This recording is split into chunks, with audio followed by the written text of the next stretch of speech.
میرے انتہائی واجب الاحترام ناظرین و سامعین کرام، آپ سب کو خاور حسین وارسی کی جانب سے السلام علیکم ورحمۃ اللہ وبرکاتہ۔ امید کرتا ہوں آپ تمام احباب خیریت سے ہوں گے۔ پروگرام تدبیر آن لائن UK پاک ٹی وی میں آپ تمام احباب کو خوش آمدید کہتا ہوں۔ ناظرین محترم، ہمارے ساتھ موجود ہیں اسلامک اسکالر، بہت ہی خوبصورت گفتگو فرماتے ہیں، بہت خوبصورت انداز رکھتے ہیں ماشاءاللہ، سید علامہ عزیر الہدا صاحب ماشاءاللہ، بہت خوبصورت انداز ہے آپ کا۔ بہت شکریہ قبلہ، آپ نے اپنے قیمتی وقت میں سے وقت عطا فرمایا۔ اور جیسا کہ ناظرین آپ سب کو پتہ ہے کہ آج ہم جس ٹاپک پر بات کرنے والے ہیں، دل بھی لرز رہا ہے اور ہمارے وجود بھی جو ہے وہ اس وقت پریشان ہے، ہماری روحیں بھی پریشان ہیں، کیونکہ ہمیں پتہ ہے کہ جو مسجد اقصی ہے اس کا مقام و مرتبہ کیا۔ آج ہم اس حوالے سے جانیں گے علامہ صاحب سے، اور ہمیں پتہ لگا کہ شام میں بھی ہم اس طرح کے حالات حاضرہ چل رہے ہیں اور حالات حاضرہ پر ہی گفتگو کریں گے ہم۔ اور سب سے پہلے یہ معنی نکلتا ہے، یہ سب کچھ جو بھی ہو رہا ہے یہ اللہ پاک کی طرف سے ہو رہا ہے، اور اس کا مین مقصد اور جو وجہ ہے وہ یہی ہے کہ ہم لوگ دین اسلام سے دور ہیں، اور ہم لوگ عبادات قائم نہیں کر رہے، مسجدوں کی رونقیں بحال نہیں کی ہوئی، ہم نے مسجدوں میں آنا جانا کم کیا ہوا ہے، قرآن پاک کی تلاوتیں کم کی ہیں، جس کی وجہ سے یہ تمام مسائل ہمیں دیکھنے کو مل رہے ہیں۔ اور جیسا کہ ہمارے ملک کے بھی حالات ہیں، اور جس طرح مہنگائی ہے یا جو بھی معاملات، جو پریشانیاں چل رہی ہیں، سب کچھ اسی وجہ سے کہ ہم لوگ دین سے دور ہیں۔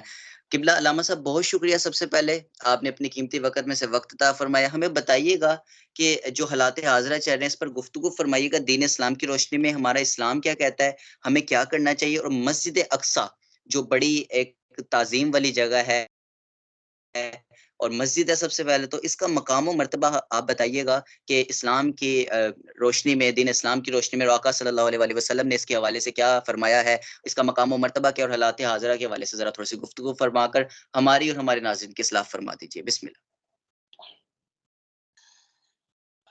بسم اللہ الرحمن الرحیم۔ السلام علیکم ورحمۃ اللہ وبرکاتہ۔ سب سے پہلے تو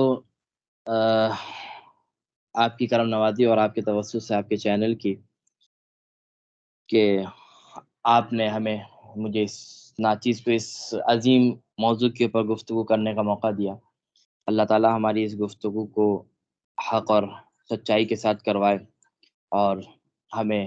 ہمیں بھی ان گفتگو پہ اوپر عمل کرنے کی توفیق نصیب فرمائے۔ نحمده ونصلي على رسوله الكريم، اما بعد فاعوذ بالله من الشيطان الرجيم، بسم الله الرحمن الرحيم۔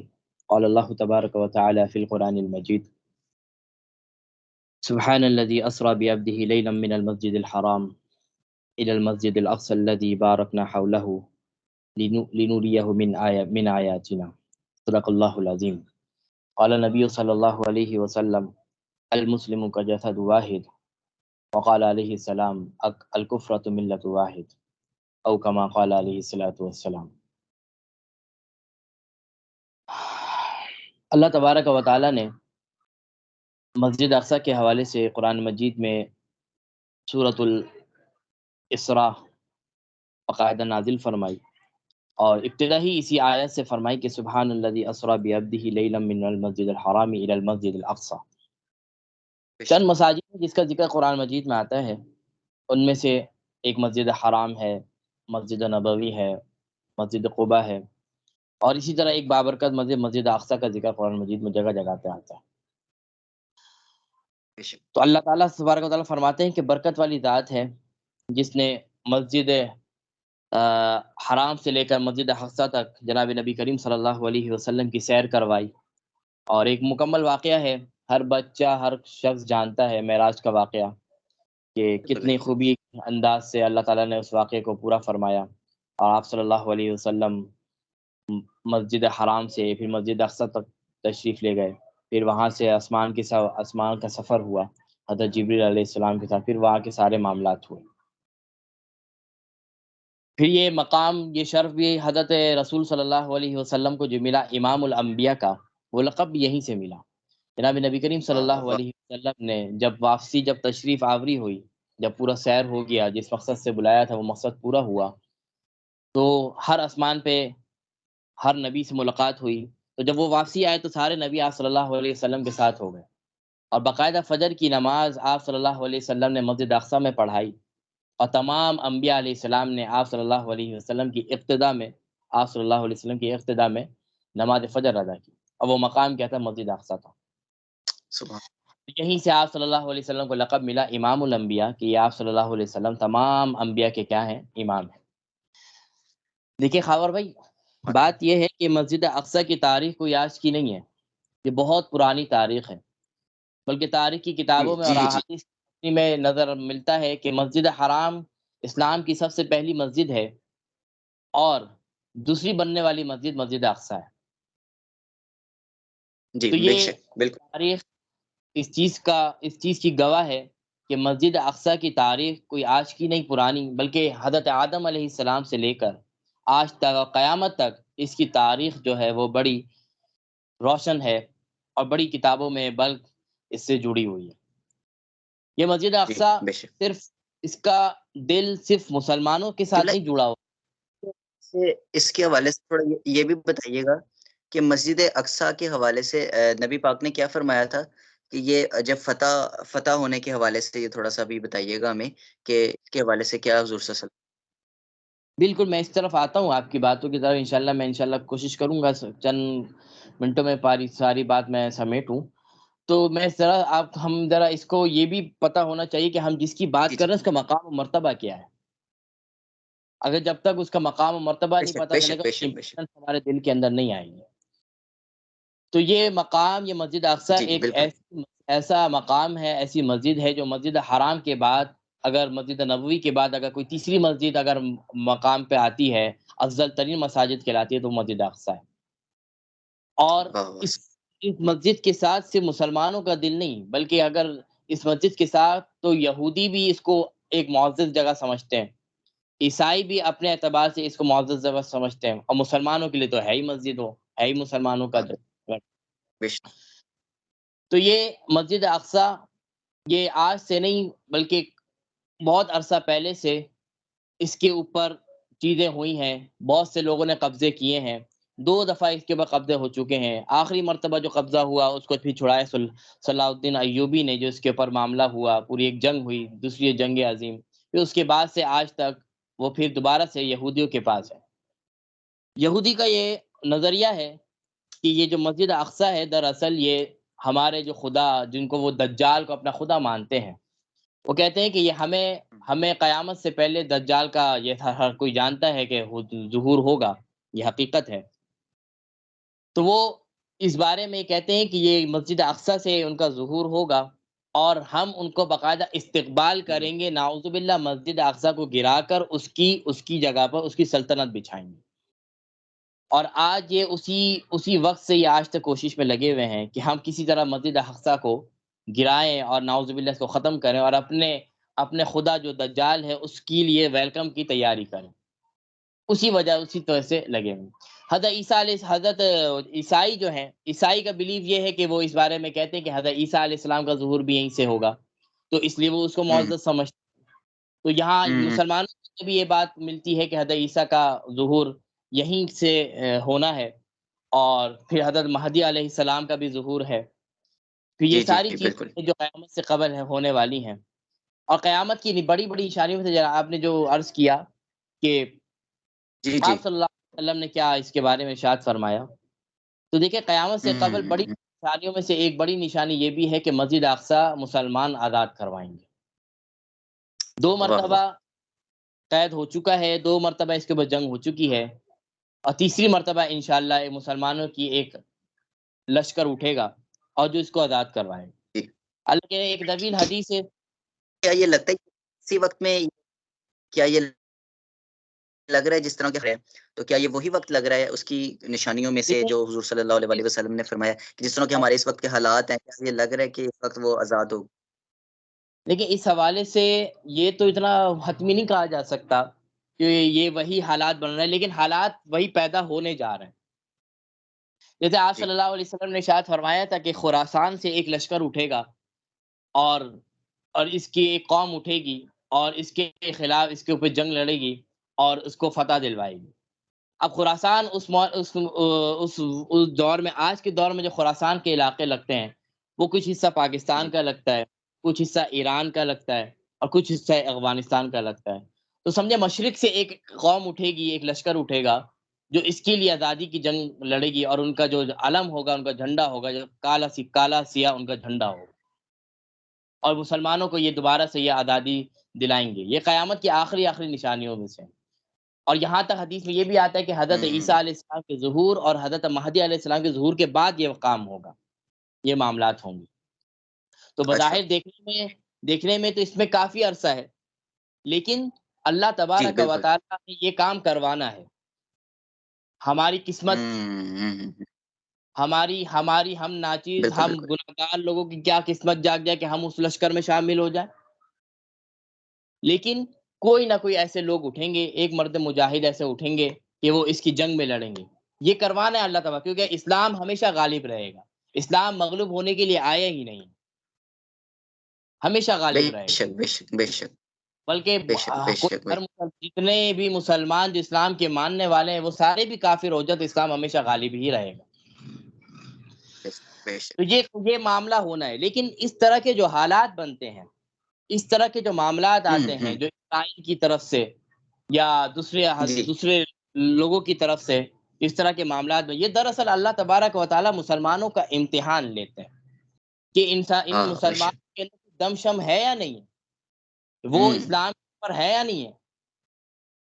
ایک حدیث مجھے یاد آ گئی، جناب نبی کریم صلی اللہ علیہ وسلم نے ارشاد فرمایا، بہت سی احادیث کے اندر اس طرح کی بات آتی ہے، روایت میں آتا ہے کہ آپ صلی اللہ علیہ وسلم قیامت کی نشانیوں میں سے بہت ساری باتیں فرمانے جی لگے، کہنے لگے کہ قیامت سے پہلے یہ ہوگا، مسلمان کے اوپر بہت غلبہ چھا جائے گا، مسلمان مغلوب ہوں گے، کفار کا یہ ہوگا، سارا ہوگا. تو صحابہ حیرانی سے پوچھا کرتے تھے کیا ہماری تعداد، کیا مسلمانوں کی تعداد کم ہوگی؟ اللہ کے نبی نے فرمایا نہیں، مسلمانوں کی تعداد کم نہیں ہوگی، تعداد تو بہت زیادہ ہوگی. تو صحابہ پریشان کہ تعداد زیادہ ہوگی پھر بھی مغلوب ہوں گے، یہ بات سمجھ میں نہیں آئی. اللہ کے نبی نے ارشاد فرمایا کہ تعداد زیادہ ہوگی، ان کے اندر وہن کی بیماری پھیل جائے گی، وہن کی بیماری پھیل جائے گی. صحابہ نے پوچھا کہ وہن کیا ہوتا ہے؟ آپ نے فرمایا کہ دنیا کی محبت اور مرنے کی چاہت ان کے دل سے ختم ہو جائے گی. آج دیکھیں، آج اللہ تعداد میں جی مسلمان اربوں ہیں، اربوں. 57 جی اسلامی ممالک کہلاتے ہیں، ان کے حکمران مسلمان، ان کے رہنے والے مسلمان، ان کی اسٹیٹ مسلمان. آج فلسطین کے حالات 70-80 سال سے ہیں. آج ہم صرف احتجاج وہ بھی بہت ہی مشکل سے احتجاج کرتے ہیں، اس سے سڑکوں پہ نکلتے ہیں. آج جی ان کے اوپر آواز اٹھانے والا کوئی دنیا کا حکمران نہیں. کوئی بھی نہیں ہے، اور یہ بلکہ یہ وقت آ چکا ہوا ہے کہ سب نے اپنی زبانوں کو تالے لگا لیے ہوئے ہیں اور اب دیکھا تو اس جا رہا ہے، ٹاپک پر بات کرتے ہوئے بھی ڈر رہے ہیں. کہا جاتا تھا جی کہ فلسطین غلام ہے، دراصل فلسطین آزاد ہے، ہم غلام ہیں. وہ تو اپنی آزادی کی جنگ لڑ رہے ہیں، وہاں تو ہاں بچہ پتھر کے اٹھا کے مار رہا ہے، ان کی جنگ لڑ رہا ہے، اپنے آپ کو بچا رہا ہے، اپنے دین کو بچا رہا ہے، اپنی مسجد کو بچا رہا ہے. بالکل بالکل وہ بالکل بالکل. آزاد اور ہے. اللہ پاک کے ساتھ ہے قبلہ، اس میں کوئی شک نہیں. اللہ پاک کی غیبی مدد ہے ان کے ساتھ، جو اتنا بڑا مقابلہ بالکل وہ کر رہے ہیں. کی مدد ہے. اللہ کے نبی نے ارشاد فرمایا نا کہ ہر تعداد سے کچھ نہیں ہوگا. آپ دیکھیں غزوہ بدر کا میدان، مسلمانوں کی جی تعداد کتنی ہے؟ 313 ہے. بالکل لیکن ایمانی طاقت کیسی ہے کہ جو جی جی 2000 اور 5000 لوگوں کے بھاری. آج ہماری تعداد تو ہاں الحمدللہ بالکل بہت، لیکن ایمانی کیفیت زیرو ہے، ایمانی طاقت زیرو ہے. بالکل آج ہم نے، جیسے اللہ کے نبی نے فرمایا کہ دنیا کی محبت ان کے دلوں میں ایسی اڑ جائے گی کہ وہ ان چیزوں کو چھوڑنا، ان چیزوں کو قربان کرنا ہی ختم کر دیں گے. آپ دیکھیں آج فلسطین کے معاملات ہیں، کشمیر کے معاملات ہیں، سینکڑوں معاملات. ابھی تو فلسطین کا معاملہ تازہ ہے جو ایک عرصے سے چل رہا ہے، کوئی آج کا نیا نہیں ہے. ہر سال بالکل یہ ہوتا بالکل ہے، ہر بالکل سال اس طرح کے معاملے. یہ تو اللہ کا شکر ہے، اللہ کی رحمت ہوئی کہ حماس کے کچھ مجاہدین نے پہلی مرتبہ تاریخ میں ایسا ہوا کہ اتنا بڑا ان کا جواب دیا گیا، پہلی مرتبہ. بالکل بالکل. لیکن مسلمانوں کی تاریخ تو آخر یہ کہ جو سوچی رہتے. ہمارے پروگرام کا وقت اختتام کی جانب ہے. آخر والے منٹوں میں ہمیں یہ بتائیے گا ہمارا کردار کیا ہونا چاہیے؟ ہم جو مسلمان ہیں، ہم نے نبی کو جواب، ہم نے اللہ جواب دینا اس کی بارگاہ. یہ جو اس وقت کے حالات ہیں، ہمیں کیا کردار ہونا چاہیے؟ ہمیں کیا کرنا چاہیے ایز اے مسلمان، یا بالکل. انسانیت کے ناطے بھی ہمیں کیا کرنا چاہیے؟ دیکھیں یہ صرف اسلام کا معاملہ نہیں، یہ کہ ایز اے انسانیت کا معاملہ ہے. ہر ریلیجن کا معاملہ ہے، انسانیت کو ہر ریلیجن پروموٹ کرتا ہے، ہر مذہب پروموٹ کرتا ہے، یہ انسانیت کے معاملے کا دیکھ لیا جائے۔ اگر اس کے اوپر اگر کوئی کافر اور یہودی بھی، اگر کافر یہودی تو ہے ہی نہیں، اگر کافر بھی اس کے حمایت میں کوئی آواز اٹھانا تو اس کو بھی ہمیں سلام کرنا چاہیے، کیونکہ یہ انسانیت کا معاملہ ہے، مذہب کا معاملہ نہیں ہے۔ دیکھیں آج ہمیں یو این کے بارے میں، یونائٹڈ اسٹیٹ کے بارے میں کہا جاتا ہے کہ آج دیکھیں اللہ کے نبی نے ارشاد فرمایا کہ مسلمان کا جسد واحد، مسلمان کی مانند، مسلمانوں کی مانند ایسی ہے کہ وہ ایک جسم ہے۔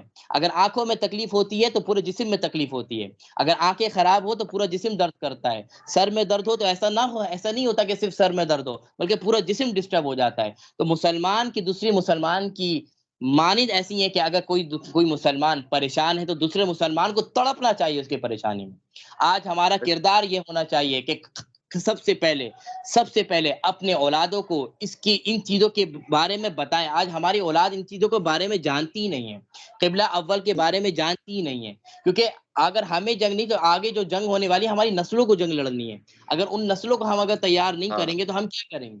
ان نسلوں کو تیار کرنی ہے۔ کیا کہ اپنے اولادوں کو بٹھا کے مسجد اقصی کی تاریخ بتائیں، مسجد اقصی کا مقام و مرتبہ بتائیں، مسجد قبلہ بتائیں کہ ہمارا پہلا قبلہ یہ ہے۔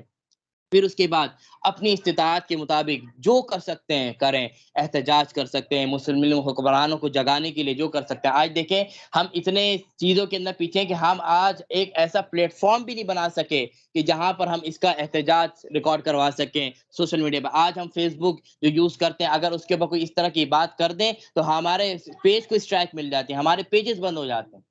تو ہم ایسی چیز بھی نہیں بنا سکے کہ بالکل اپنی چیز کے اوپر اس کے کام کر سکیں۔ تو سب سے پہلے ضروری ہے کہ اپنی استطاعت کے مطابق جتنا کر سکیں کر رہے ہیں، پروٹیسٹ کر سکتے ہیں، آپ احتجاج کر سکتے ہیں، کچھ نہیں کر سکتے ہیں اپنے بالکل ہاتھ تو اٹھا سکتے ہیں، اپنے ہاتھ تو اٹھا اور سکتے ہیں۔ ہماری یوکے پاک ٹی وی پہ حصہ ڈالا ہے، اور میں ایک یوٹیوب پر سرچ کر رہا تھا، بہت سے کم پروگرام ہے، بہت کم پروگرام ہے جس پر اس ٹاپک پر بات ہوئی ہے، تو میں بڑا اس میں پریشان ہو رہا تھا کہ لوگوں نے ابھی تک بات ہی نہیں کی۔ ہماری اتنی شہادتیں ہو چکی ہیں، اتنے قربانیاں دے چکے ہیں، ابھی تک اس پر بات ہی نہیں ہو رہی، اور حضرت کہاں گئے وہ لوگ جو بڑے بڑے دعوے کیا کرتے تھے؟ ہمارے دل مردہ ہو چکے ہیں، ہمیں صرف ہمیں مہنگائی کے اندر الجھا دیا، ہمیں چاول پانی تیل کے اندر گجا دیا۔